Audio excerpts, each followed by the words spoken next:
శ్రీ మహాగణాధిపతే నమః. శివరాత్రి అంటేనే హిందువులకు చాలా పవిత్రమైన రోజు అండి. ఈరోజు ప్రతి శివాలయంలో భక్తుల రద్దీ అధికంగా ఉంటుంది. మన పెద్ద శివాలయంలో ఉదయం 4 గంటలకెళ్ళే స్వామివారి దర్శనం జరుగుతూ ఉంటుంది.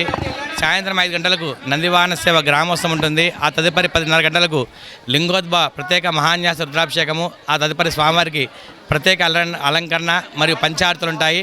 ఆ తదుపరి శివపాత్ర కళ్యాణం జరుగుతుంటుంది. ఇక్కడ పెద్ద శివాలయంలో శ్రీ రామలింగేశ్వర స్వామి దేవస్థానం అండి. ఇక్కడ రామలింగేశ్వర స్వామి పైన నాగబంధ యంత్రం ఉంటుంది.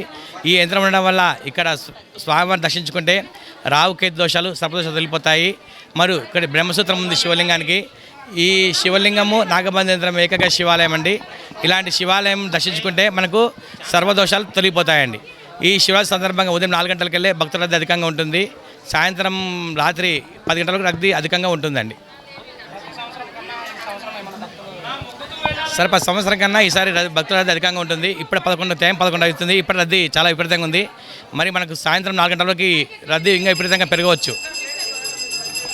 ఓకే, ఈరోజు శివరాత్రి సందర్భంగా పెద్ద శివాలయంలోని గౌరవ ఎస్పీ మేడం గారి ఆదేశాల మేరకు ఫోర్స్ అంతా కూడా డిప్లాయ్ చేయడం జరిగింది. అదేవిధంగా మన జిల్లాలో ప్రసిద్ధి చెందిన శివాలయాలన్నింటిలో ఇక్కడ అతి పవిత్రమైనది, అతి ముఖ్యమైనది పాత శివాలయం కాబట్టి భక్తుల తాకిడి ఎక్కువ ఉంటుంది. కాబట్టి ఇక్కడ అన్ని రకాలమైన 1 టౌన్ పోలీస్ స్టేషన్ లిమిట్స్లో అన్ని రకాలైన భారీ భద్రత మధ్య హ్యాపీగా ప్రజలు దర్శనం చేసుకున్నట్టుగా క్యూ లైన్ కోసం పోలీస్ సిబ్బందిని ఏర్పాటు చేయడం జరిగింది.